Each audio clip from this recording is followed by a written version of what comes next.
आज आपण मौर्य काळातील सम्राट अशोक यांच्याविषयी माहिती घेणार आहोत. पण त्यापूर्वी आपण मौर्य साम्राज्य काय होतं, मौर्य काळ काय आहे त्याविषयी तुम्हाला सांगतो. मौर्य काळाची स्थापना चंद्रगुप्त यांनी केली.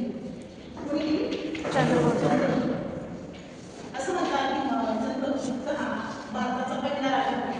दिल्ली इतिहासकारांनी असं प्रमाणे म्हटलेलं आहे की भारताचा पहिला राजा आहे भारत देशाचा, तो हा चंद्रगुप्त होता. चंद्रगुप्ताच्या मृत्यूनंतर बिंदुसार हा राजा झाला आणि बिंदुसारच्या मृत्यूनंतर सम्राट अशोक हे जे आहे ते राजा झाले. राजा होण्याअगोदर सम्राट अशोक हे राज्यपाल होते. त्यांनी सम्राट अशोकांना चक्रवर्ती म्हणून संबोधले जाते. चक्रवर्ती का म्हणतात माहिती तुम्हाला? कारण अशोक सम्राट राजा असे होते की त्यांनी देशाच्या चोखू बाजूने जे देश आहेत ते सर्व देश युद्ध करून जिंकले होते. त्यामुळे त्यांना चक्रवर्ती सम्राट अशोक यांनी कलिंग या देशावर युद्ध करून तो जिंकला. तेव्हा त्या युद्धानंतर त्यांचं मन हे अतिशय दुःखी झालं. त्या घटनेने त्यांचं हृदय परिवर्तन झालं. कारण त्या युद्धात त्यांनी जी रक्तहानी आणि जी हानी झाली ते पाहून सर्व पाहून त्यांचं अगदी मन दुःखी होऊन गेलं आणि त्यांचं हृदय परिवर्तन झालं. त्याच काळात बौद्ध धर्म हा खूप प्रचलित झालेला होता. तेव्हा त्यांनी बौद्ध धर्माचा स्वीकार केला आणि ते बौद्ध धर्माचे अनुयायी झाले.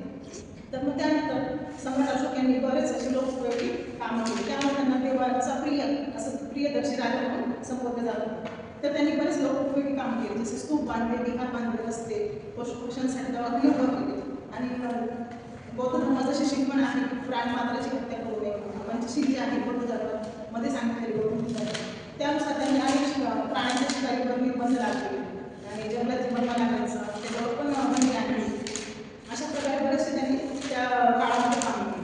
त्याचबरोबर सम्राट अशोक जे आहेत त्यांच्या काळात शिल्पकला आणि वास्तुशिल्प जे आहेत त्यांना अतिशय जास्त प्रगती मिळाली.